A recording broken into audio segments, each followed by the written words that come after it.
Okay, so I'm back in the workshop today with a few bits and pieces on the bench here. Now, this is not going to be a tutorial. This is just a few thoughts and observations about sound boxes and soundbox needle screws, and I've no idea how long this video is going to be either. Anyway, I just wanted to talk though about needle screws, and what I mean is these things here. Get that in camera shot there. And these usually fit in the front or in the part of the sound box here that hold or that clamps the needle. And I've got a needle clamped in this one just for reference really. I wouldn't normally have a needle in a sound box like this. I'd only put one in when I was going to use it. But anyway, just for reference, that's the little screw that that holds the needle in place. Now, you probably noticed that on these two here, I've just got ordinary screws. I haven't got this sort of thumb screw style arrangement that a needle screw normally has, and that's because these sound boxes have lost their needle screws. I often find sound boxes without needle screws when I find sound boxes, or when I find machines. And needle screws are a real pain because although you can buy them, they come in different sizes, and it's really hard to know what size to buy to put in one. And through a bit of experimentation, I've discovered that this 9BA screw here, and this is a British Association size 9 screw, does actually fit some of my European sound boxes, some of my English sound boxes. Now, Victor and HMV used a different standard. This is a 164 UNC.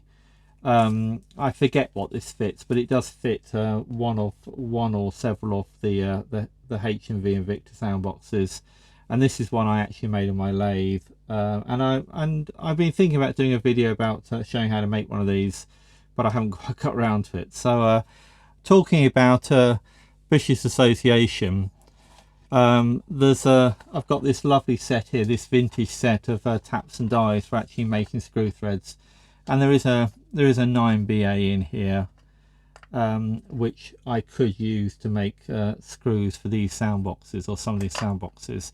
Now, before I go any further, I ought to say that I'm not remotely convinced that that when the manufacturers actually made the screw threads on these, that they chose 9BA. They may have chose one of several now obsolete standards. It just so happens that a 9BA fits it, and that's really the sort of crux of this video, is because although this soundbox here, well, this soundbox does happily take the 9BA, but it's, I kind of need to use a screwdriver to change the needle, which is a bit of a pain really.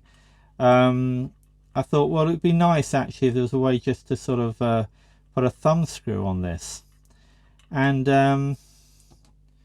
what I have discovered, or what I was thinking about, and I'll get onto my discovery, was these things, these compasses here, because they have little thumb screws on, and I did wonder. It's funny, see, they have got little screws on them there, which look quite a lot like needle screws, and they come off. You just get a bit like that, and most of them aren't the right size, but I did actually find one that was kind of the right size. I think it's this one here. So I've no idea what size this is supposed to be, but I found that I could actually put, right, fiddly, but you can see there I've got that 9BA threaded onto that that thumb screw there. So I was thinking maybe I could just put that on there and actually I don't know, maybe super glue it in position. And it's not the prettiest thumb screw certainly, but that might actually be a solution for this one here. Might make it just a little bit more practical to use.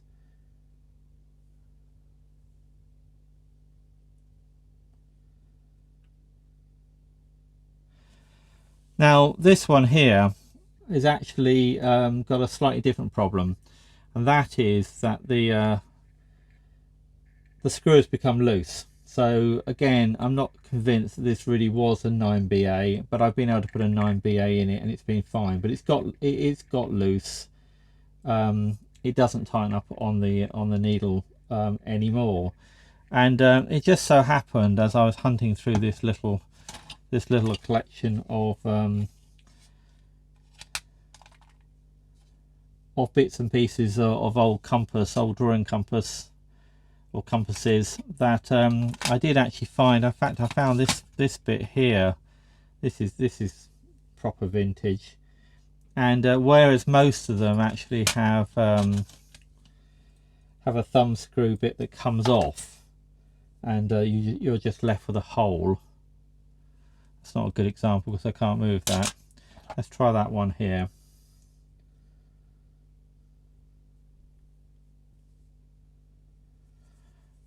And you're left with a piece like that. So it would be possible to modify that to make it fit, I'm sure. I'll get that into camera shot. These are so small, much smaller bits than I'm used to filming. I did puzzle over how best to set the cameras up, and I'm not convinced I have really. But anyway, okay, I'll leave them down there somewhere. This one here, you can see it's just one solid piece. This whole thing comes out. I don't know what size this is, but what I did notice is that it does actually fit in here. Now, what I really should do is drill this out, or drill this little hole out here and re-tap it using something from the tap and die set over here. Using so with BA, the smaller the number, the bigger the hole. If this is a 9BA, I might go down to maybe an 8. Or maybe well, I don't know. I'd go down to a smaller size. I'd have to figure out what was the smaller size, and I could potentially fill that hole up with, you know, piece of metal or epoxy resin or something, and re-drill it and tap it again using a suitable size tap and fit a thumb screw in. But as it happens, this one does actually seem to fit. And again, it's more by luck than judgment that it does, and I'm not claiming it's the right size, but it fits better than the 9BA that I had been using quite successfully. Now, if I find a needle, this needle here, I think this is the right size, or the size that I would normally use. I tend to use really quite thin needles, which is also part of the problem. Let's zero that out. So you can see there, that's I mean, I call that a 0.9mm needle. It's actually very, very slightly under. So this is soft tone or extra soft tone, depending on what definition you use. That's probably another whole video about how thick is a soft tone needle, how thick is an extra soft tone needle, how thick is a loud tone needle. But if I push that in a reasonable distance, this does actually tighten up on it.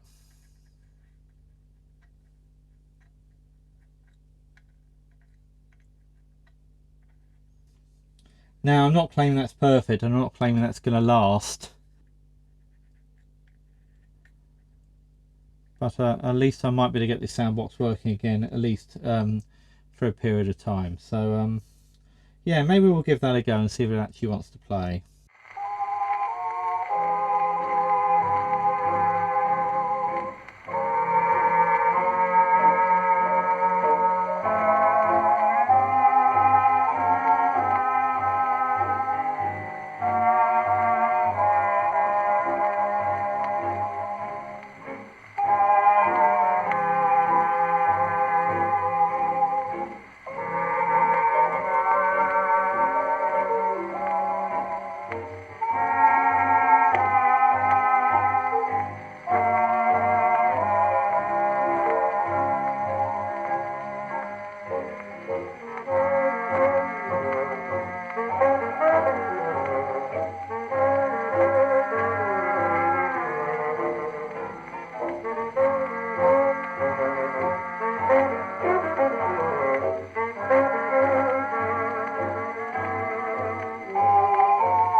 Okay, so what did you think to that? Let me know in the comments, and if you've got any questions, then please leave them there too.